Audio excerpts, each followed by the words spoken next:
J'ai lu un article sur la créativité qui m'a fait prendre conscience d'un truc. C'est que les métaphores qu'on utilise pour la qualifier ont un impact direct sur le rapport qu'on entretient avec elle.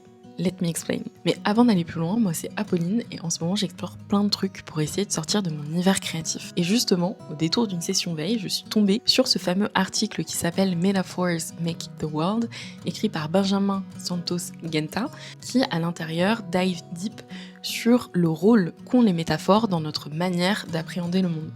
En gros, ce qu'il avance, c'est que les métaphores ont certes un impact sur notre imaginaire, mais que ça va même plus loin, puisqu'en fait, elles vont d'une certaine façon conditionner les différentes actions et stratégies qu'on va mettre en place par rapport à ces éléments. Et pour te donner un exemple que j'ai trouvé dans un papier qu'il citait, c'est que on compare la guerre à un corps à corps. On parle de repousser l'ennemi, de le mettre KO, de prendre du terrain. Et tout ça influence la stratégie qu'on va mettre en place, d'autant plus qu'on va personnifier les états ou les entités contre lesquelles on va se battre, ce qui fait qu'on sort tout de suite des dégâts humains et matériels que la guerre apporte. Et on n'aurait pas du tout la même approche si à la place on abordait plutôt comme un crime. Et en lisant ça, ça m'a fait penser à la créativité et aux différents comportements qu'on va adopter face aux fluctuations en fonction des métaphores qu'on va utiliser. Par exemple, si on l'aborde plutôt comme quelque chose de mécanique, on va parler de mode d'emploi, de hack pour évoquer l'activité créative et on va avoir plutôt tendance à aborder les fluctuations comme des problèmes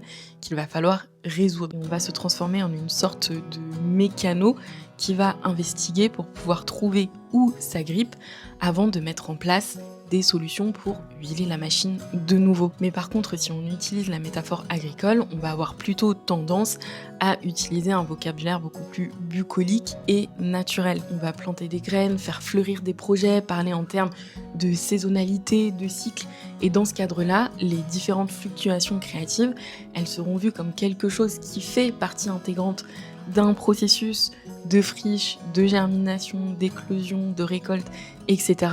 Et je me dis qu'en adoptant cette logique, on aborde peut-être les périodes un peu plus creuses avec beaucoup plus de sérénité, vu qu'on sait que c'est un état qui est vraiment temporaire et qui fait partie d'une continuité. Et à titre perso, ça m'a permis de me rendre compte que même si j'utilise la métaphore de l'hiver créatif, j'en ai encore une vision qui est très mécanique, puisque j'essaye de trouver des solutions, je m'interroge par rapport à la possible panne et au redémarrage. Donc on reste vraiment dans le vocable de garagiste, comme s'il y avait quelque chose à réparer. Alors que peut-être que si j'arrive à basculer l'entièreté de mon vocabulaire sur cette métaphore un peu plus agricole, je serai un peu plus sereine et emplie d'un peu plus d'autocompassion par rapport à cette période de friche. Anyways, c'est tout pour aujourd'hui. Je te dis à très vite au bord du bassin.